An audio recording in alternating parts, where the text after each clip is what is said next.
Welcome back, everybody, to another episode of In the Cut. I'm your host, Dre. I got my co-host over here, Sladro. How you doing today? We making it, bro. We making it. Hey, making it every day, all day. Today, ladies and gentlemen, we got for you all. We're going to recap week 2 in the NFL. Talk about the things that happened. None of our teams did well, so you'll be hearing about that this week. Update our MVP Rookie of the Year list, and we'll move into some NBA talk after that. But just to start off, week 2 is probably going to go down and coined as the week of injuries. Like, I don't think Bad. there was a single game that went through that did not have some type of major injury or some type of gasp moment dealing with an Mm-mm. injury. Tell me what you thought about all the injuries. I'm not gonna say I'm surprised because no training camps, no preseason. It's kind of expected to have injuries, but it was so many big names that it kind of made it like crazy. Not saying you want anyone to get hurt, but I'm sure if the 49ers had a choice, they wouldn't choose Kittle, Garoppolo, like their best players to go down. Richard Sherman's already hurt, like so. It's Yeah, it's man, I been forgot about crazy. Sherm. Yeah, it's just Debo Samuel didn't even start the year, so like their entire roster, they're depleted. I wish we played them earlier in the year so we could try to escape right now. But yeah, I mean, it's a lot of big names going down. McCaffrey, Barkley, which is probably the worst I would think of the league Hmm. wise, from out for the year. I mean, it's sad to see because no one wants injuries. Honestly, like that's probably the worst part of football right there, because especially all the young exciting players are gone. So I mean, it sucks, but as they always say, next man up. Just got the Yeah, next yeah, man. you get that next man up mentality, but teams, their trajectories and their projections, like they got to change. Like, granted, because the 49ers really didn't change much as a team, coming off the Super Bowl loss. So theoretically, they should be potentially fighting to get back to the Super Bowl this year.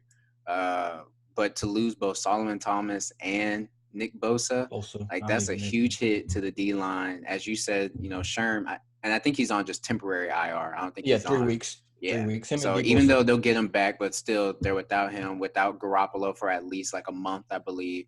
Mm-hmm. They've lost, I think, almost all three of the running backs, but I know at least Yep. Mostert and I think Coleman's still Mm-hmm. injured every now and then. You talked Yep. about Debo, so with that, the trajectory of that team has no choice but to change. Like if they, Mm-hmm. if they go 9-7, people have to kind of take that as a win. Mm-hmm. Based on whoever has to come in and perform and different things like that. And their division is no cakewalk. At So, all.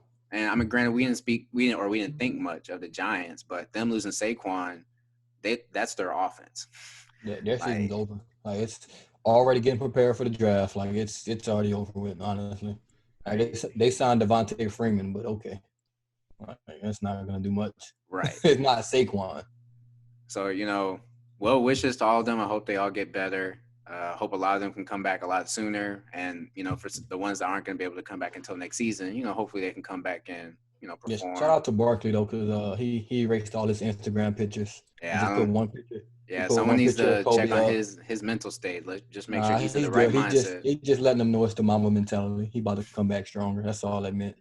Hey, So that's I hey, respect it, I respect that. If as you that's his can goal, see, if that's as his you goal, can if that's his see. mindset, I'm good with it. But let's talk about just a few of these You go. games. You start. Uh, Now we just start with your team. Let's just get it out the way because I'm upset. I'm you were upset. upset. At least your team has a win on the season. Like I my team, we to be honest, we should be 2-0. And not saying that the two teams that we played are bad teams. Washington is kind of a bad team. they're below Um, average. but the thing is, the Rams are not a bad team. They have a really good coach. He has a great offensive philosophy. They all understand. He has a great scheme. He has a great Hmm. defensive coordinator.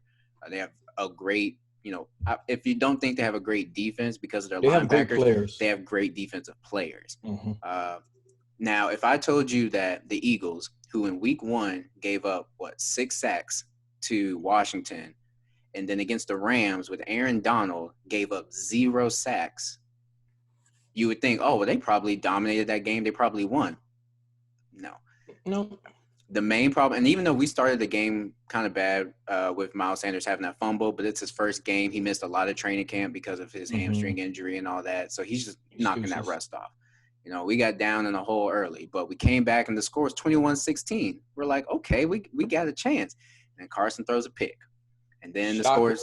the score's 24-16. I'm like, all right, cool, 8-point game. Like, it is what it is. And it's the third quarter with it being an 8-point game. So I'm like, we got plenty of time. It's all good. And then Carson throws a pick. And Shocker. I'm getting to the point where I'm one of the few Eagles fans that's still, behind Carson Wentz. I'm like, look, you're a great quarterback. You gotta block out all the naysayers, everything that the media is saying, and you have to. And I think the other thing he has to block out, he's got to block Nick Foles out. And like the thing is, because everyone compares everything that he does to Nick Foles. Nick Foles is the one that technically played in the Super Bowl and won us the Super Bowl, so everyone compares him to that. The man's got a freaking statue out front of the stadium, and Carson's just trying to prove that he is the guy. He can be the guy. He can make those plays, and I think he overcompensates and he tries to force plays when he doesn't need to. Like if it's third and long, look, depending on where you are, take the short throw to the wider or to the running back or to the tight end. Just pick up some yards and get in field goal range, make a field goal. If you can't do anything like that and there's no one open, it's okay to tuck in and run, get a couple of yards to give your special team some room and your punter some room, or just throw it away. Like it's okay. Yeah. Like people, granted, you might end the game with a 62% completion percentage versus a 67, 68, 70 completion percentage. But it's fine. You don't have an interception on your stat record or on your stat sheet. And even if you do force the ball and you get an interception, now you've got an interception and an incompletion on your stat sheet instead of just an incompletion. So, I mean, Carson, like, I like you, man. I think you're going to be a great quarterback. I think you're going to be a great quarterback for us for a long time. But with these 2 weeks, you gotta calm down and you gotta refocus. And outside of that, I think we'll be okay. But that's been our downfall. 8 quarters we've played so far this season, and we've played 3 good quarters. That's it. The other 5 have been absolute trash. See, the only thing, well, not the only thing, but the 2 main concerns I got for Carson. One, I haven't watched every snap, so I don't know. But in fantasy, you can't keep ending the first half with 14 to 15 points and end the game with less. So something in the second half is happening to him. I think all of his picks is coming in the second half this year. No. Did he thrown 4? Yeah, he's thrown 4. Two have been in the first half, but each one in the first half has come toward like in the last 3 minutes of the first half. Okay, so 2-minute drill type stuff. But that, and then he's statistically the most inaccurate quarterback in football right now. That's not good. That's probably not good. You're below Haskins, Drew Lock, and all the other bottom tier quarterbacks, which sounds bad, but oh well. Which is crazy because if I'm not mistaken, since he's been in the league, he has the best touchdown to interception ratio in the red zone, because I think he's only thrown 1 career pick in the red zone, and he has one of the better completion percentages in the red zone. But outside the red zone, I'm like, bro, like, what are you doing? I mean, we've got Rager's a rookie wide receiver. He can actually catch the ball. We've got a receiver that can catch. It's 2 weeks though. So granted, he has 2 weeks, but it's better than what Nelson gave us at any 2-week stretch besides the Super Bowl. That's probably true. We got Deshaun healthy. We've got Arcega-Whiteside, but I don't think he even has a catch yet this year. He's been targeted maybe 3 times all season long. We still got the best tight end, combo in the game in Ertz and Goddard. It's just we've got the weapons. You just got to utilize all of them and just not force, try not to force the big play. Big plays will come. You're not going to have 7 big plays every single game. But if you just wait and wait and wait, that big play will come and you'll be able to capitalize. But don't force it. I agree. I agree. Wentz is letting my fantasy team down, so I don't want to speak on him. I got enough to worry about. Well, I mean, because you got your own team to worry about that. They kind of had a little bit of a shocker yesterday. Yeah, that's it. You try to give us the win on the last podcast. I was like, whoa, slow down. It's the Saints we're talking about. What can go wrong will go wrong. We like the Cowboys somewhat, but I don't know. We have a team full of how can I explain this? We have a team full of LeBron Jameses. And what I mean by that is we don't really play well until our backs are against the wall. Like when LeBron, he really doesn't turn it up until he needs to. Like old LeBron. Now he's old. He's kind of figured it out. But young LeBron back against the wall, that's what we have. Cam Jordan, absolutely trash last night. Drew Brees, trash. Emmanuel Sanders, trash. Malcolm Jenkins may be the worst player in football right now. Like, not even – he may be the worst football player in the National Football League. I thought the XFL ended already. Like, he had me fed up last night. He should be on the first flight back to Philly. He was that bad. Like, Drew Brees that's probably the worst Drew Brees game I've ever seen since I've been a Saints fan. Like, and the thing is, these are things they're not new. They've been going on the last 2 or 3 years, that's not a coincidence. That's a pattern now. So, I don't know. It's only week 2. I'm not going to overreact, but, oh, man, I'm getting close. We lose another game, I'm going to come here and lose it. I'm going to be saying fire Sean Payton. Cam Jordan let me down the most out of everyone on our team. Right. They had a third-string right tackle. I was ready. We got an all-pro defensive end. Third-string right tackle off the practice squad. Oh, this is a feast. Feast day. No pressures. 0 pressures. 0. Like, you can't have that. You can't be an all-pro and facing I don't know if he was a rookie, but he was a practice squad right tackle. Third string. Not a backup. Not the starter. The third string. Couldn't beat him one time. And he barely got helped. Like, they rarely used the tight end because the tight end was killing Malcolm Jenkins all game. So the tight end never chipped. So, and then the offense. Right. Y'all had I'm not done. Go ahead. Y'all had Derek Carr out there looking like vintage Tom Brady. Throwing to Gronk, too. Right. Like, the Saints have never stopped a tight end in the history of the Saints. Like, from going back to I was a kid, we've never stopped a tight end. LG Crumpler used to give us, like, extraordinary problems. Now, we also have to face Kittle and Kelsey this year. So, like, it doesn't get easier. And we didn't double him into the fourth quarter. Like, Dennis Allen, that was probably the best. I know he got fired from the Raiders. That's probably the best Raiders game he's coached, in his life. That's not good. He was absolutely awful. Like, he waited until 8 minutes left in the fourth. Oh, we should probably double team the kid with 10 catches and 100 yards. Like, I was down 25 points in fantasy football, and I won because Waller went off. I didn't want to win that. I wanted to lose. But, yeah, the Saints are – it's week two. But Drew Brees, he has one more week for me. And just one? He has one more week. Yeah, your caliber is like, no. He has. Do you think it's a result of MT not being there? Nope. I don't want to hear that. That's an excuse. MT being there is not gonna have you throw a better ball than Emmanuel Sanders when he's wide open. If you just missed that, that's MT can't help you. That's on you. Because I'll be screaming for Jameis very soon. I'm not going to be that guy. I know everyone's tied to Drew Brees. He got a Super Bowl 10 years ago, I might add. 10 years ago. Like, enough is enough. We can't throw the ball past 10 yards. He's averaging 4.2 yards in the air this year. That's probably not good. You won't win. Bro, their running backs averaging better yards per carry than that. He throws the ball 4.2 yards a play in the air. Okay. Yeah. Slants, drags, and checkdowns. Nah. I say that makes Kamara happy. Yeah, and Kamara's the only bright spot. He's the only person that plays well for us and our tackles because they always play well. Andres Pete got $60 million this year. He's absolutely sucked. Like, he sucked last night. Absolutely terrible. When he got hurt, our offensive line looked better. Oh, that makes sense. You got a $60 million player go down, and then, they get better? No, that's not. First-round pick doesn't even start on the line. I don't know what the hell they're doing there. Is he hurt? No, he played because he came in when Pete got hurt. We didn't draft you first round to come off the bench. What?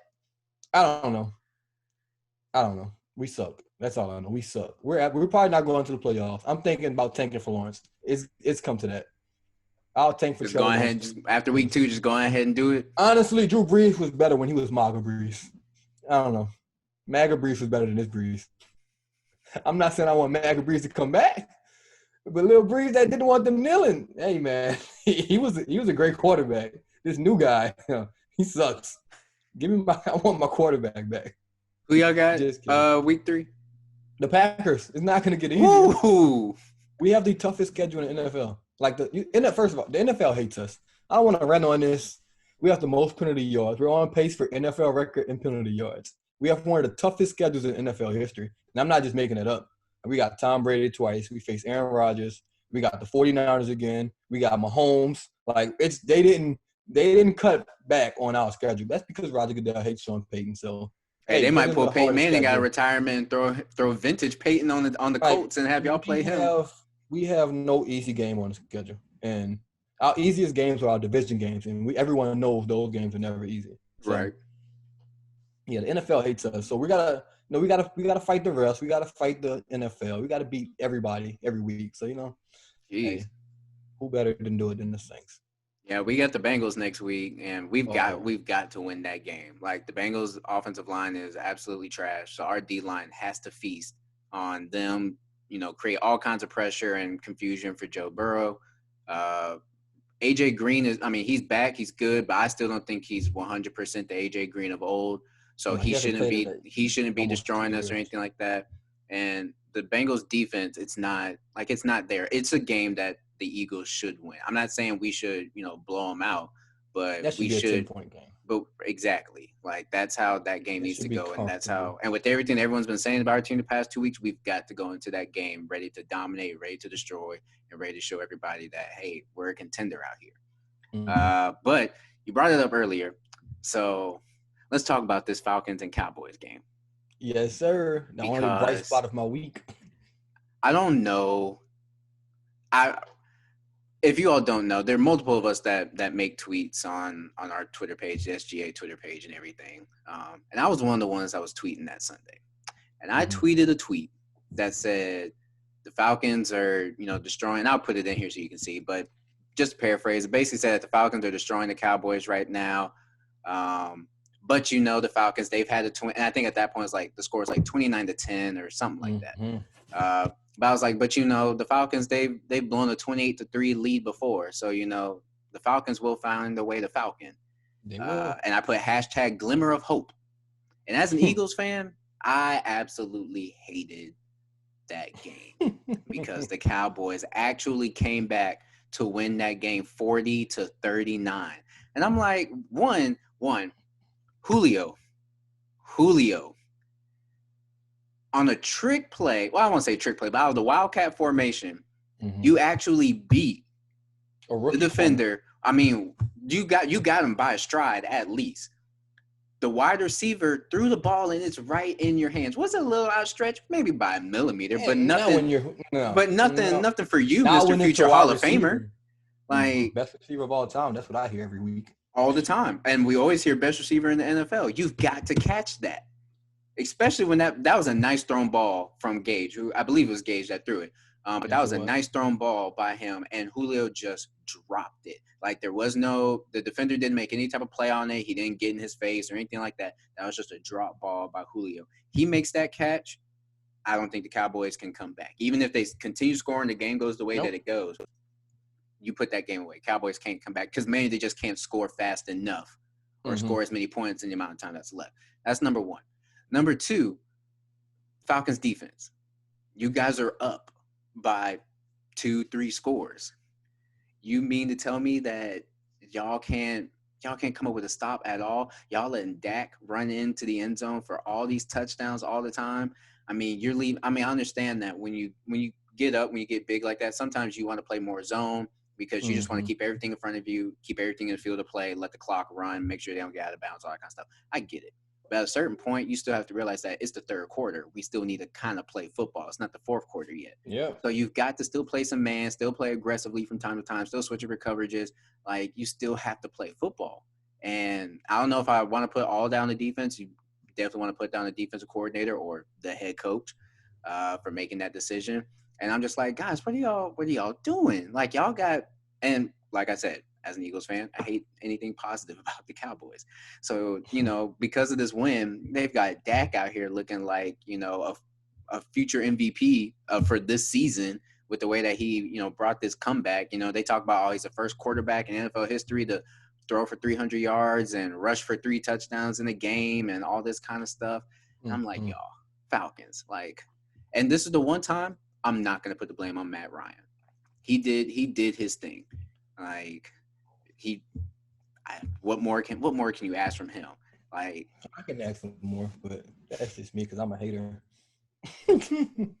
But And no, then, well, I'm honestly, gonna let you talk about the special I like. teams play because that was Oh yeah, just I was like, how you left out but you was number two. But the special teams, in my mind, I'm thinking maybe they didn't know the rules. I've watched it at least like 50 times, and I'm mm-hmm. thinking maybe that's the only logical explanation I could come up with was they were thinking no one on the field can touch the ball into 10 yards because that's literally the That's only that's the only reason that they can give me that I can understand. But if you give me that reason, I'm probably cutting you. So like it's a lose-lose here. You either just thought that was the rule, which means you're getting cut, or you just I don't know. I don't know what you were doing. But me as a Saints fan, I love it. I knew the Falcons were they were gonna find a way. They were gonna find a way. Even if they recovered it, they're probably gonna fumble a kneel down. Like that's the Falcons for you. But I rewatched the kick. I don't know if the Cowboys saw this on film or something, but it seemed like the kicker did this on purpose. Like he didn't have a tee. He just laid the ball down flat on his side mm-hmm. and just like barely touched it. So they had to see this on film somewhere where like the Falcons just didn't know like how to recover onside kicks. Because he deliberately kicked that ball like 5 yards so it can roll. If you watch it again, he barely touched it. He wanted it to roll very slow to 10 Right. yards. Or he wanted them to like try to jump on it early and try to fight for it or something like that. So I don't know what the Falcons were doing, but And I like I also get it. It's the same thing like on punt formations, like if you touch it, it's now a live ball and anybody mm-hmm, can, pounce on it at that point. But the difference between that and a punt is that on a kickoff within those first 10 yards, you as the receiving team have complete reign to touch it whenever. mm-hmm. So we know that. I don't understand why they don't know that. Especially if you're a player that plays primarily special teams, you've got to know special teams rules, front and back. It's just like I think it was Randall Cobb a few years ago. Like he knew the loophole of okay, this ball, it's looking like it's going out like the 1 or the 2. Let me put my foot out of bounds and touch it, and then the ball was technically considered as kicked out of bounds, and the I forgot who they were playing, but they advanced. The kicking team got the penalty, and the Packers got the ball advanced. So if you're going to play special teams, you got to know that kind of stuff because special teams, no matter what people says, like it can make or break your game. It can be the difference in if you win or if you lose. And that play literally was a difference in the Falcons winning or the Falcons losing and the Cowboys winning that game. But also I can't, and that's true. And I can put some of the blame on Matt Ryan because if you look at the Falcons' last 2 drives, I'll go a play-by-play for you. Second to last drive, 10 plays, 30 yards, and a field goal. That's a weird drive already. I don't know every play, but to go 10 plays and 30 yards, that's not good. Something about that's off. Field goal. In their last drive, 5 plays, 12 yards. Punt. You're up 9. You get one first down, game's over. So I can put it on Matt Ryan. In his drive on that 5-play drive, he was on second down sacked, and on third down, it was 3rd and 18, he threw a 10-yard pass. I can put that on Matt Ryan, honestly. I can put that last drive. You can't take a sack in that situation. At least not an 8-yard sack. You True. can't do that. Get the ball out your hands quick. Run the ball, maybe. Like, I don't know, audible to a run at 2nd and 10, throw it on 3rd, get a first down, go home 1-1. But take a sack, then you throw a 9-yard, 10-yard pass on 3rd down, punt it. Which, I But mean, that's another thing that takes you back to the Super Bowl. Why are they even passing the ball? run the ball. Just run the ball. That run will do better for you than taking a sack. Like You've it's got just Todd Gurley. I understand he might not be the same Todd Gurley of 2-3 years ago, but he's still one of the better backs in the league. mm-hmm. Like you're up 9. If you're gonna throw it, you can't take an 8-yard sack. That's a fact. That's one thing you can do. Yeah, that's bad. That's just bad football, honestly. That's just bad football. So that was just a wild game. That game came down to a kick. Another game that came down to a kick was the Chiefs and Chargers.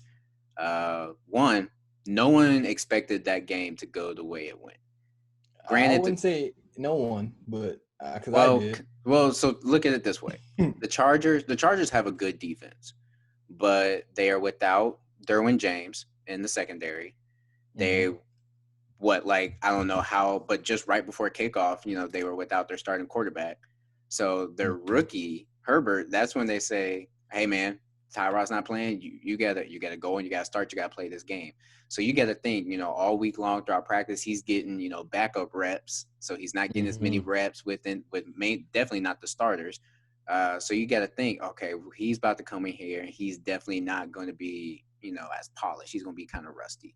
And he went in there and he played very well for someone that Played probably great. did not have, the type of reps and practice and all that kind of stuff, had to do a lot of it watching and film study and all that kind of stuff.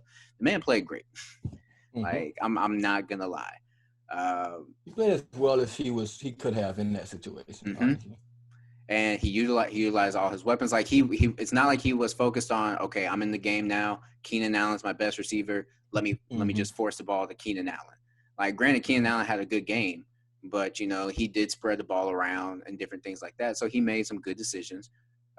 He didn't seem phased by the Chiefs defense, even though the Chiefs don't have like a top five Yeah, defense, but they're still a pretty good defense. they have some players now. Right. So, he played well. Now it literally took the Chiefs, for Mahomes to bring them back. One, he had the A 50, 54, 58 yard touchdown to Hill. 20 Um, yard first and down then he run. had a 20-yard run to set up the field goal in overtime. So it Mm-hmm. took it took all that, but kudos to their kicker for knocking three 50-plus yard field goals back to back to back. Hey After man, what? One it's was a penalty, then one was a timeout. iced them. Yeah, Mm-hmm. and then the third one, he was like, "I still got this." Yeah, it's only three kickers in the league I think that can do that. He's one. Will Lutz for the Saints is the other, and then Justin Tucker is Yep. obvious. Like any other kicker, they're not making all three of those for a No. fact. For a 58 too. That's not chump change. Like that's a kick. That's a kick there. But all about Mahomes, I tweeted during the game or before the game, the Chargers like they're his kryptonite for some reason. Last hmm year, 19 for 32, 182 yards, one touchdown, one pick. That's like a half for Mahomes. I've seen him do that in a quarter, honestly. Then Right. the other game, 16 for 24, 174 yards, one touchdown, one pick. That was his two games against the Chargers last year. I don't know what it is. I don't know if it's their scheme. I don't know if they're pass rushers. I don't know what it is. But when he I plays the can't remember. Did they split the series last year? they won. They won both of them, but he Okay. just didn't play. He just didn't play well, and I he know the was. score was close in both of them. I think it was like a 24-17 and I forgot the other score, but I know they were both close. Because hmm I mean, the game's gonna be close if your quarterback throws for 174 in a touchdown. I don't know. I think that's just something to watch because more teams are gonna try to mimic what the Chargers are doing, whatever they're Right. doing, because it's working obviously. Even though he hmm had a pretty good game against them, late at least against the Chargers, but whatever they're doing, it's working. But I think it's more of the pass rushers than anything. So you can't really mimic that if you don't Yeah. have it. So if you're the Chargers and you're going into Tyrod week Taylor. three, you're putting Tyrod back in. Yes, only because you lost. If you won, I think like I'm not gonna say they were hoping to lose, but they were kind of like, damn, we gotta lose this game. At least the coach was. It makes it easier. Like Right. if you beat the Chiefs, it's a no-brainer. You have to play Herbert. Like you have to. Like it's because one thing you can't do is you can't start Herbert and then try to go back to like Taylor. You Correct. can start Taylor and then go back to your rookie. You can't throw your rookie out there, lose 2 or 3 games, and then try to throw the veteran back out there and try to get back in the playoff race if you lose a couple games. But if you lose 2 or 3 games with Taylor, then all right, you can flush the season down the toilet. You got a rookie, get him better. Blah. If he does great, leads you to the playoffs, perfect. But you can't. You only can go that way. You have to start Taylor for me at least, and then you Yeah, go but back to poor Herbert if need be. man, poor Tyrod, because this was about to be a second situation in a row where he gets hurt and the Mm-hmm. rookie comes in, plays well. Even though I think Mayfield won the game, Herbert didn't win this game. But to go in that situation back to back, like that's got to be in his mind. It's got to be And like, he man, not again. his last time starting, he was in Buffalo, and then they just drafted Josh Allen and got rid of him. So like, Yeah. and he So was in the playoffs. They basically, lost to he's the been replaced Jags, I by believe. Josh Allen, Baker Mayfield, and soon pretty much Herbert. But I mean, that's all Tyrod is. He's a stopgap quarterback. So he comes in, he might give you 10 to 15 games until you find out what you're going to really do at quarterback. No one's going to bring him in to be the long-term guy. He's kind of like Teddy Bridgewater's the same way right now, Yeah. things like that. He's just a guy that's here. Like you don't want to invest too much because then you end up with a Kirk Cousins situation. Now you got quarterback, $100 million quarterback that's throwing 3 picks and 4 completions. So yeah, Yeah, we ain't gonna get into that game. That was just at all. I'm that not was a even. terrible one. But we are gonna get into the Sunday night game, Mm, Seahawks and Patriots. And even though at the end of the day the Patriots still won that Super Bowl, I think this was a little bit of a redemption game or a revenge game for Pete Carroll, mm-hmm. especially with the way the game ended. Oh, for Um, sure. Now I think it would have been even better if the Seahawks were the ones that were down and they were at the goal line and he was like, "All right, I'm Uh-huh. gonna run it this time." I think that would have been even Mm-hmm. better. But one, Russell Wilson, and we'll get into it when we talk about our MVPs. But Russell Wilson is playing He's the best player in outstanding, football. He's the like best player in football. by far. And it's not DK's close. playing well. Like one, we always all for the past few years, it's always been the wide receiver core. Excuse me, the wide receiver core has been like the weakest part of the Seahawks game because they always had at least Marshawn Lynch. Mm-hmm. Now, pretty much, it is their running back by committee. That's pretty much the weakest part of their offense, unless you want to say maybe their tight end group. But their wide receivers are no longer like the weakest part of their Mm-hmm. offense, which is scary, especially when your quarterback is Russell Wilson. Uh, Mm-hmm. like the man was going out there and he was doing everything. Like outside the pick six by McCourty, like he did no wrong in that game. Yeah, he literally the first pass of the game was the only bad play he had, and then he was like, I think he completed like 11 straight passes after that, a couple of touchdowns. He was lights out. Like I said, he's the best player in football, at least through 2 weeks. It's not even a second place Right. that's close. And then on the And flip side, well, go ahead. yeah, I was about to say he's also the most disrespected quarterback of like all time. Like when I hear top 10 quarterback lists, I think he should start get some talk. Like he's a Oh, Super most Bowl definitely. winner. Like he's never in that. He's never in those conversations. But he's definitely like he's been playing. This is what year 8 or something like that. I Like think so. he's put a nice resume together to start getting in those conversations. If Aaron Rodgers is getting in it with one Super Bowl, he can definitely be in that same conversation. One Super Bowl win, and only one Super Bowl appearance. Exactly. So like Russell Wilson could definitely start entering those conversations for me. Hmm. Now, on the flip side, Cam ain't been playing bad these 2 weeks. At all. He's throwing it. It's the best I've seen him throw the ball since like 2016, 2017. Like I think he's finally healthy. Even though I think his ankle is I don't think he's hurt, but I just think that's the best it's gonna get. Like he's kind of old because he still runs with like a get up to me. It doesn't look the same. I mean, he's 31, 32, but it just doesn't look like old Cam. But I think Right. that's just. I mean, he's older. He's taking hits, so it's probably just gonna look like that. But he's throwing the ball like it's the best he's probably ever had in his career, honestly, which is kind of dangerous for Yeah. for the rest of the league. I think he leads the lead in rushing touchdowns for quarterback, him and Dak. Mhm. So yeah, good luck. Just good luck with that. And like even the same weapons that Tom Brady had last year, he's rolling out there with them. And I think Edelman had like 160 something receiving yards yesterday. Most yards he's ever had. Harry had a decent game. Mm-hmm. And a bunch of no-name guys that we don't really know. He's throwing the ball to them. They're catching it, making some plays here and there. So I think, as of right now, even though they're tied 1-1, I think Bill Belichick is kind of winning the battle between him and Tom Brady. He's for sure winning that battle. I think they won't win a division this year, but he's for sure winning that battle. Because even though the Bucks beat the Panthers, Tom Brady didn't have like the best again. He had a good first half, but he didn't have. I don't even say good. He had an okay first half. And it's the Panthers, so. And it's the Panthers, but he did not have a really good second half. And I think this is like the 4th or 5th game in a row he's thrown a pick. Mm-hmm. So I don't know. It's a 3-game losing streak too, which is I think the longest of his career. It's wild what's going on with Brady, but hey, that age creeps up. But we were talking about Cam, but Cam, I mean, he's playing well, and pretty much there's 2 things that he's doing. One, everyone that picked up, signed, different quarterbacks to either lead their team or back up their team throughout the offseason, he's making all of them look bad because all those guys are making way more money than him, and they're either not playing at all or not playing well. And then the second thing that he's doing, he's really making the Patriots, because I'm pretty sure when the Patriots signed him, they're like, all right, we'll have him for a year. But because, Bill Belichick really loves Stidham. So I bet you they were like, hey, if Cam beats Stidham in the offseason and training camp, whatever, we'll have him play for a year. and then he'll want a big contract. We can't pay it, so we'll let him go and still don't be our quarterback. And boom, we've got it's a win-win situation.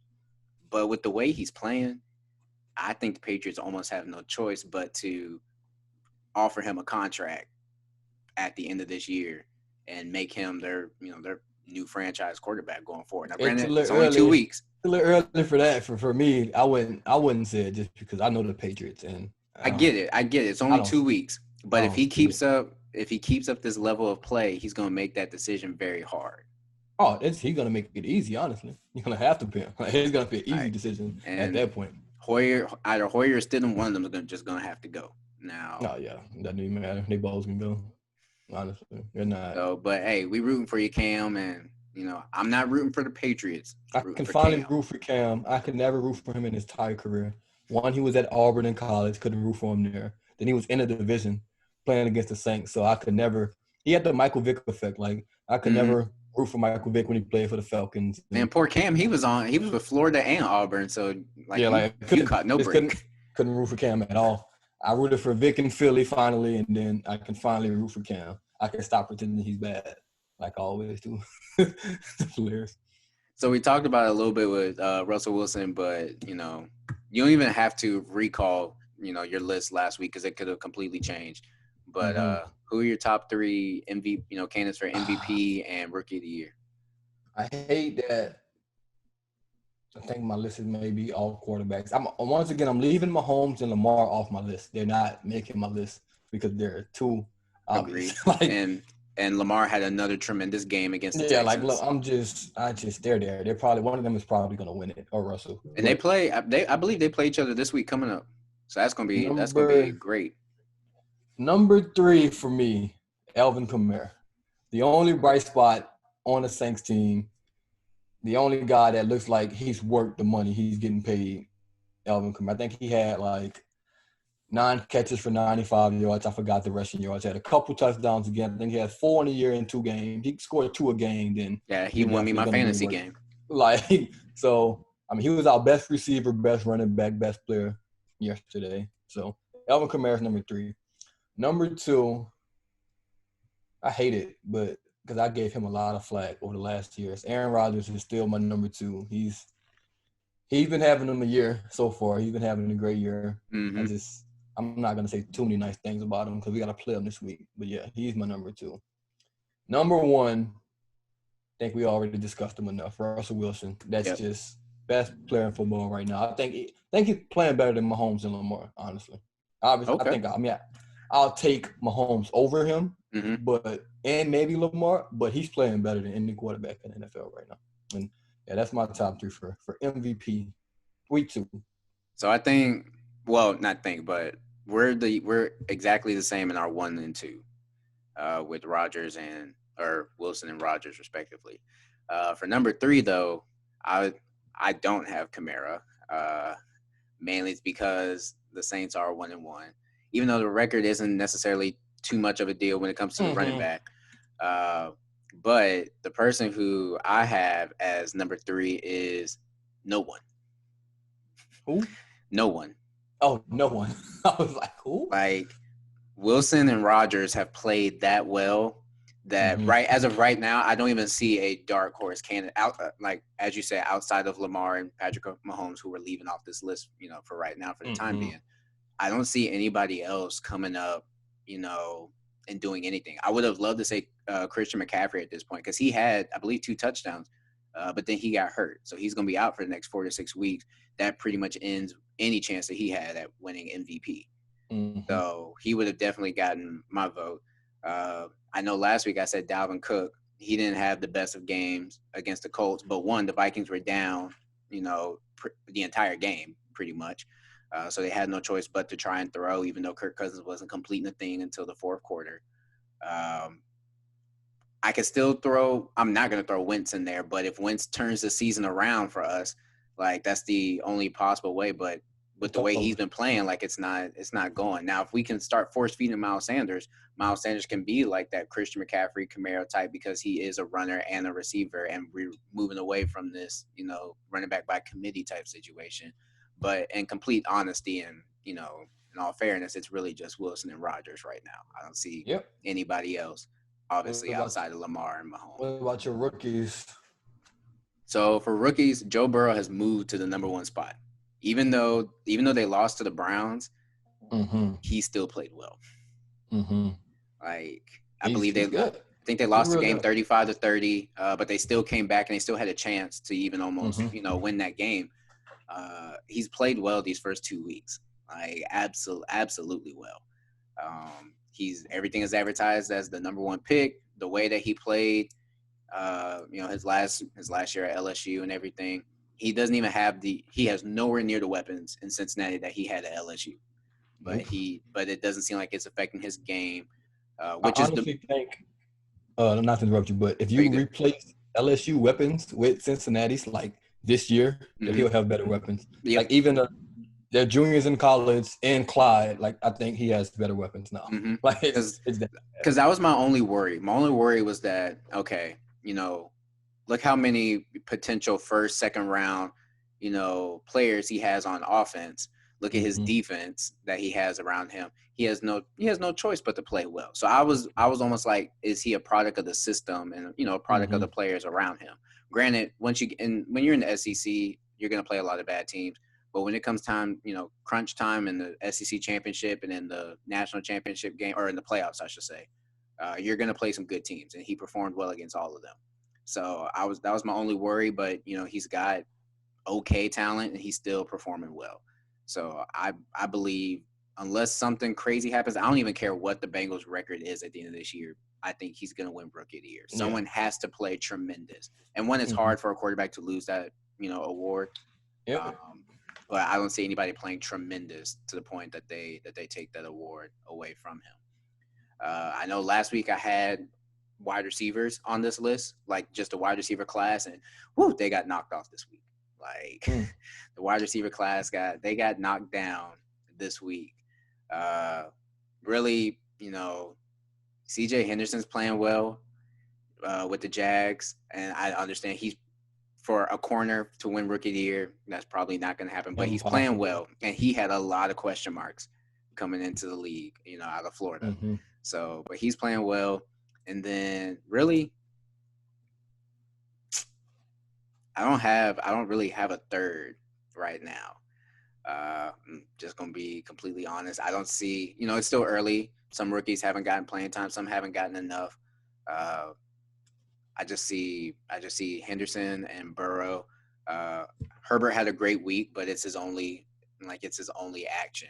And he might not start again. So Right. It might be a while before we see him again. You know, mm-hmm. uh, Edwards Hilaire, he had a coming back to earth, type game. Mm-hmm. So he gets knocked down on that. Offensive linemen drafted in the first round, they did not have a good week. So they're not in it. A lot of the defensive linemen that were picked in the first round, they haven't really stood out. Chase Young did have another sack this week, so I guess I could throw Chase Young in there. He's definitely in there. He's definitely Washington got destroyed by Arizona, but Chase Young. If he gets a sack a game, if he ends the season with 16 sacks, he would give Joe Burrow a run for his money for Rookie of the Year. Very good run for his money. So I can throw Chase Young in there. That's pretty much it. So Joe Burrow, CJ Henderson, and Chase Young, and that's it. Joe Burrow and Chase Young are my 1 and 2, and then I have a tie for third with CeeDee Lamb. Is number 3. He had a great game. 6 catches for 106 or something. No touchdowns, but that's cool. 6 for 106. I think he's already their number 1 receiver. He just looks better than Cooper and Gallup to me. It's just, I know Cooper's making $100 million. He's probably better, but CD's going to be the guy. With about week 8, I think CD's going to just take over for them. Well, just speaking on that, I still think it's kind of weird that in late game situations at times, Amari is on the sideline. He got crucified about that, in the game against us last year, where we won, when he was on the sideline and they had I think it was Gallup and Cobbs were the only receivers they had on the field. They're like, why don't you have your best receiver out there? So I still think it's weird because even though I agree with you, CD is going to be their number 1 receiver, at least probably by next year. But I still think Amari is a much better route runner. I Yes, just think that I agree. CD is a better complete wide receiver, but Amari is just one of the best route runners in the game. But Mm-hmm. I don't know what it is with him consistently throughout the game. Where it comes in the fourth quarter and crunch time, he's just like I'm like, nah, Hey man. man, he don't want to be out there. He's some people, the James Harden effect, maybe. Who knows? And my third for rookie of the year, my other tie for third, which kind of forgotten about because no one cares about this team. Jonathan Taylor from the Colts. He had first week starting because Marlon Mack, I think he tore his Achilles, Yeah, he's out for the something, year. something. He's out for the year. That's what I know. I think he had 25 carries, 100 yards, and a touchdown. You Yep. do that every week as a running back, you can't ask for more. 100 yards, touchdown, 20 plus carries. He's my top. That's his first game, so it's hard to really throw him up there because he's a little Right. behind. But they got their first W basically behind him. Phillip Rivers had an average game. I Mm-hmm. mean, Kirk Cousins actually won the game for him. But my man, he closed it out like 100 yards, touchdown. That was a great start for him. So he'll be probably tied third with a CD for me. Yeah, that's And my he's got the third. offensive line to do it. Like that Sure, Colts exactly. offensive I line, don't see trust him me. slowing down. Is the thing. Like I think he can run for 100 a game. Honestly, that And what offensive then line. he had back to back 2,000 yards at Wisconsin, didn't he?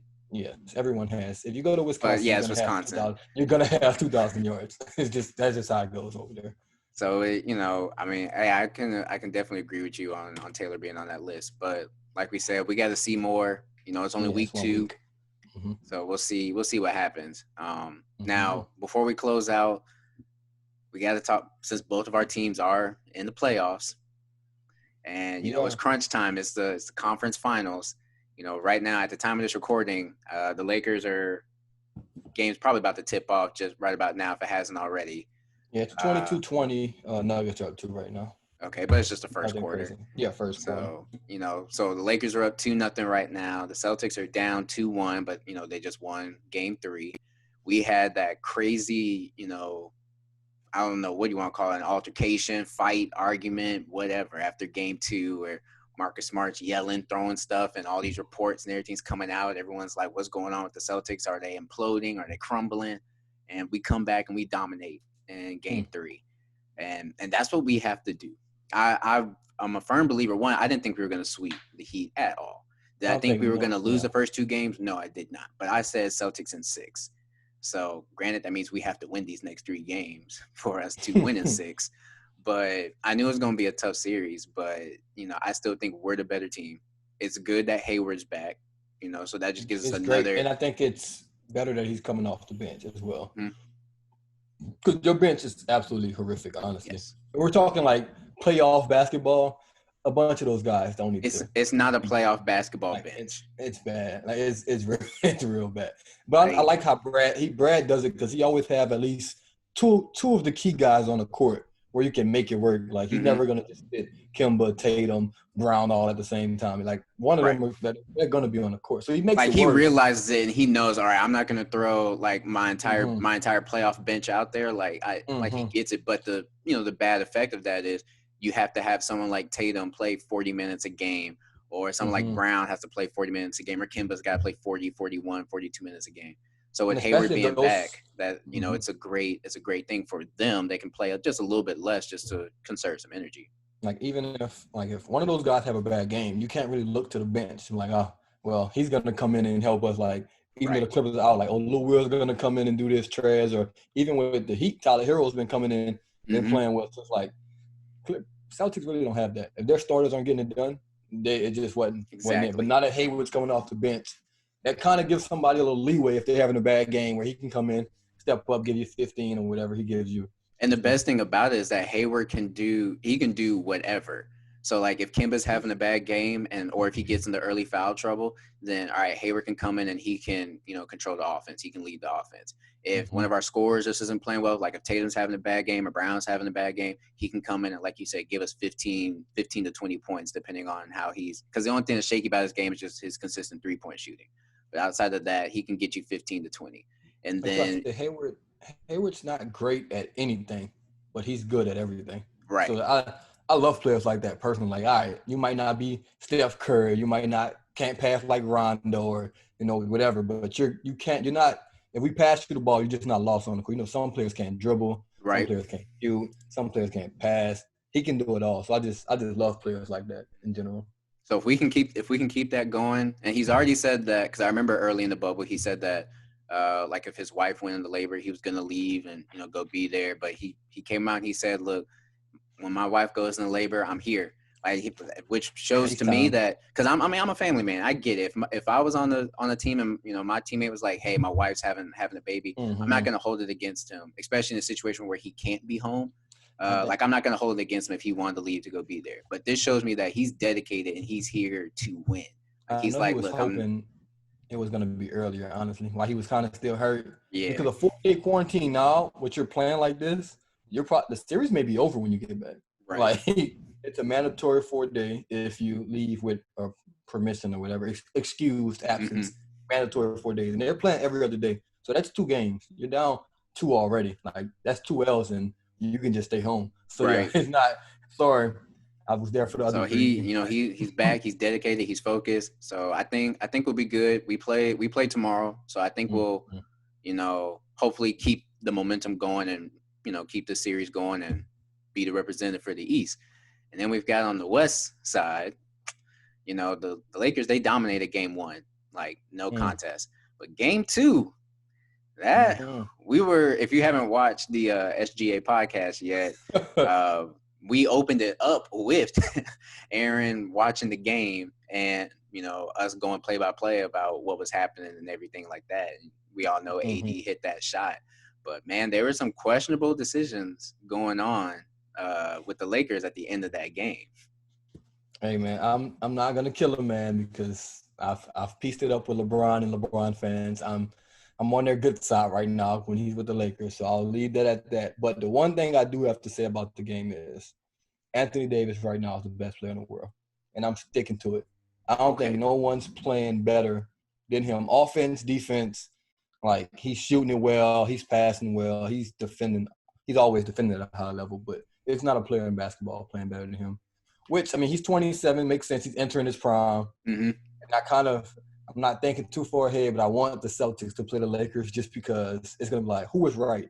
Did the Celtics should have gave up all their like assets to get AD, and then maybe he'll be there, or will Celtics be right because we kept all our assets and we still beat you with Right. AD? That's what I want to happen because I want And somebody to see, be wrong. I think that would be the perfect series because if it, I think an entertaining series, but just not a highly watched series would be if it's Nuggets and Heat. Like if it's Nuggets and Heat, everyone's gonna be like, okay, this is gonna be Yeah, very funny to see how this turns out, but that's like, bad. That's but bad it's for the but it's NBA. not gonna be good for the NBA. Now, Mm-hmm. if it's like Celtics and Nuggets, that's gonna be interesting because Jokic won't face a Celtics center. or Lakers will draw in a good crowd no matter what. Right. Now, if you have, and then vice versa, if it's, Lakers and Heat, like you've got Jimmy Butler and his, Mm-hmm. his tenacity versus LeBron, all that kind of stuff. Bam against AD. Like it's gonna be interesting to see how that goes. But we all know the best series right now would be Lakers and Celtics. Redo or not redo, but reignite that rivalry for one. Two, and I'll basically restate what you said, is star power better than depth. And even Mm-hmm. though our team isn't as deep, if we had like a more veteran bench, but we do have bench players that we can at least rely on. Like Wanamaker comes in, he'll hit 2 or 3 threes, to either Y'all keep us in the have game or put us in the lead. If Hayward's coming off the bench, uh, y'all have 5 guys that can start on any team in the NBA. yep, And Smart, Kimba, Brown, Tatum, and Hayward. So, like, would you rather that, or would you rather LeBron, AD, and you hope the rest of your guys just give you a little something? So, right, and that's the they got thing.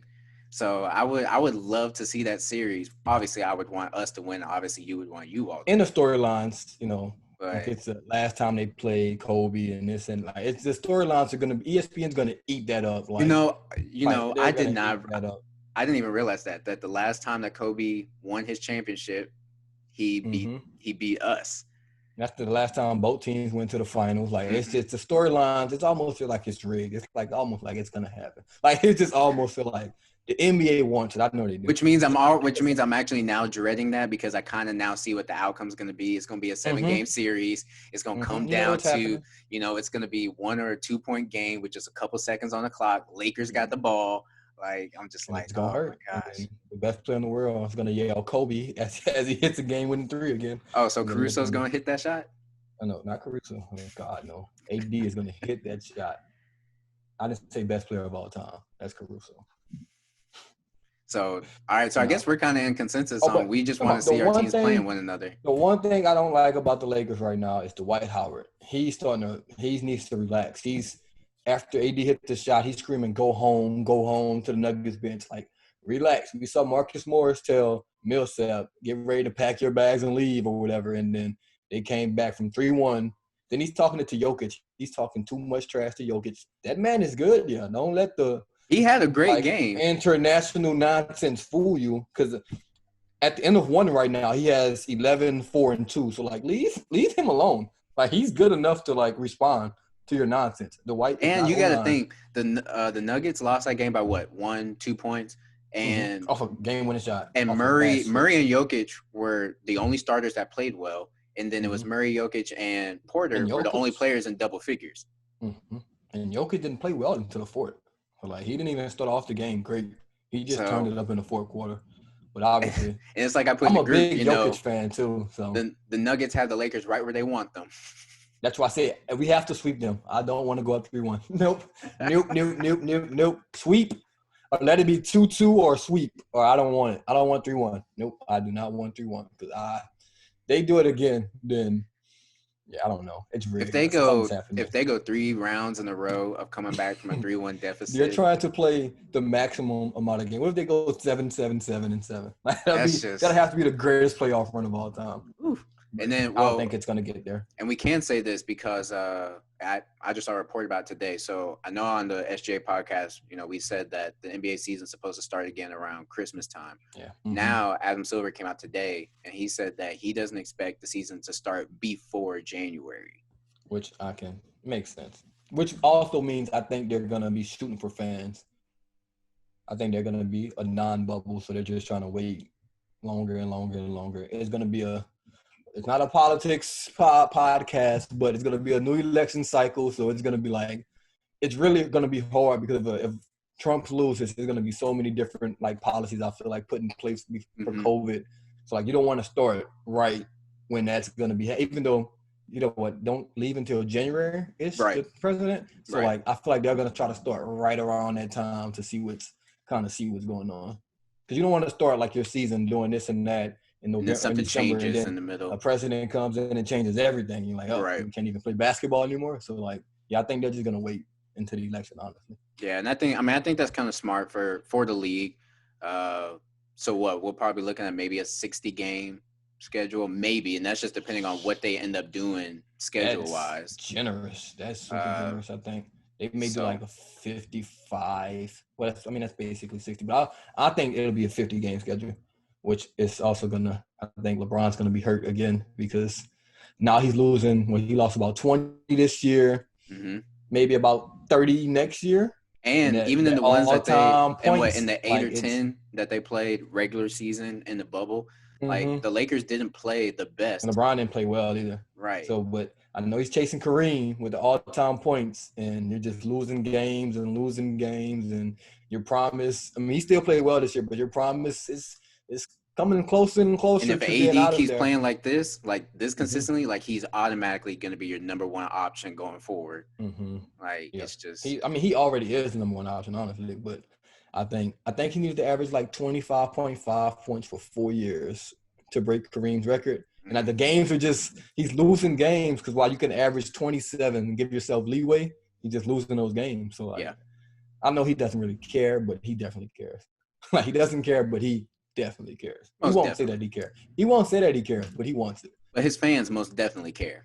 Oh God, he's the greatest scorer and greatest passer. I already see it, but because we could go into a rabbit hole about that. But a lot of people know that. For me, I don't have a problem with LeBron. Like we've all said that hey, whatever we think about him on the court, off the court, he's the greatest basketball player off the court. Not even close. Like there's no debate on that whatsoever. It's just that on the court, we've all got our own things. MJ's my GOAT. Like, and to me, y'all know who my GOAT is, but like that's just who it is. And my thing is, everyone says, oh, well, he's broken MJ's records in the playoffs, yada yada. And I'm like, look, y'all, he's played more games than MJ, MJ didn't go 7 series in a lot of his series. He never And went then 7 games in the also finals. they had 5-game first rounds. Even Kobe had some 5-game first rounds. But people don't want the entire truth. They just want what's given And to my them. thing, and So even though because Shannon Sharp says a lot, he says, well, LeBron never got swept like MJ did in the first round and all that, but still, even though he got swept, that man dropped 63 points on the yeah, Celtics. so Like yeah. I don't. It's until not a bash LeBron session though, because I love yeah, LeBron. we're not Yay, bashing him. We're just saying, go hey, like Lakers. we're just saying, fans, like just chill, like we respect his greatness along with everyone else's greatness. Y'all just need to respect other great players' greatness as well. LeBron isn't Mm-hmm. the only great player that has ever played this game. Oh, what happened? Why are we down 8? Hold on. Oh my bad. Jesus Christ, who just turned up on us? See? Now I'm All about to right, so start you getting got mad. anything in closing? Nope, the Saints suck, and we're probably gonna get the number 1 pick in the NFL draft. That's what I feel. I mean, hey, we're slating that number one pick spot. So, Yes. Oh my God. Yeah. I but don't hey, know. with the That's it Eagles for not me. doing with one team in green not doing well, I got another team in green that is at least in the playoffs and But fighting for a championship. So, if the Lakers win, the last time I've won anything was the Lakers and Saints, 2010. Lakers won the championship, Saints won the Super Bowl. So like, if y'all can give it back to me, like I'll take it. Like I'll take it.